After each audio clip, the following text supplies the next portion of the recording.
WGN investigates the struggle to stop violence in Chicago. It seems almost everyone has an opinion on how to do it, but many of them have never lived it. WGN's Ben Bradley takes you to a hard-hit community where people are trying to reclaim their safety block by block. One morning, August 26, 2011, I was shot 5 times, 9 entry and exit wounds on me. To hear Danye Smith tell it, being shot saved him.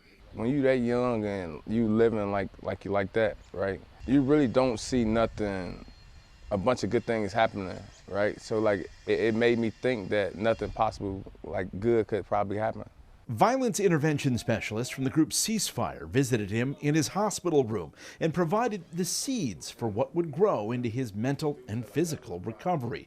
Today, he's part of a group called Imagine Inglewood If. Michelle Rashad is its executive director, a young woman I first met a decade ago. You were speaking Mandarin, doing great in high school. You had traveled the world and you had said, I'm going to leave Inglewood in my dust.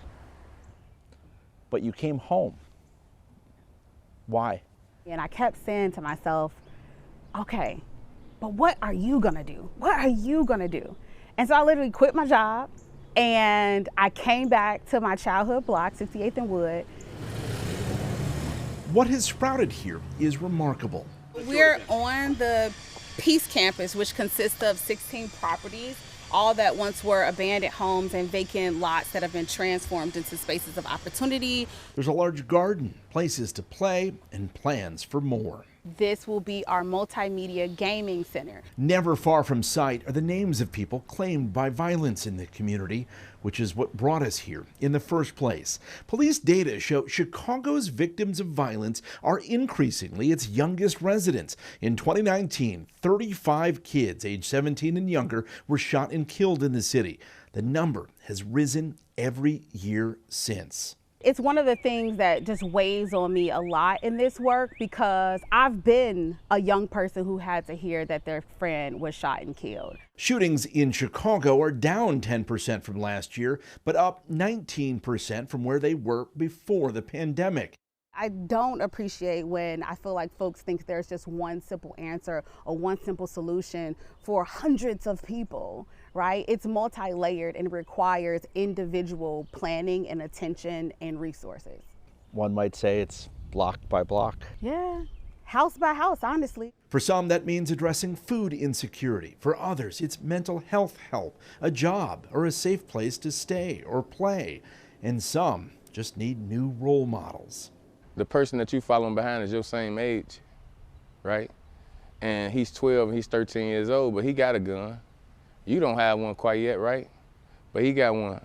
Eventually, if you see him shoot that gun, you gonna shoot the gun too. Danye Smith's job, counseling kids and young adults away from violence, is not without its setbacks. So right now I'm talking to you and I'm smiling and I got the biggest smile ever, right? My cousin died 3 days ago, up the street. He was killed, right? And I'm here. Days after our interview. Simon Test is busy. Shot spotter alert, 655 West 61st Place, 17 rounds, followed by 5 rounds.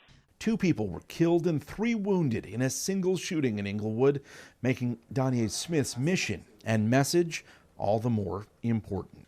I made it out the streets. I was just like them. Like I was somebody, I was shot. Like I grew up, I thought that's what it was. I thought you should gang bang. I thought like certain things that, until like actually I was around people like who cleaned it up. And it showed you like, man, look, they ain't gotta do that. Federal, state, and city governments have been investing in violence interruption programs in recent years, believing it is one part of a more holistic approach to easing violence. In Inglewood, shootings are down 16% so far this year, but up 13% compared to where they were before the pandemic. Mike and Ray. All right, Ben, thanks so much. Well, congressional leaders meet with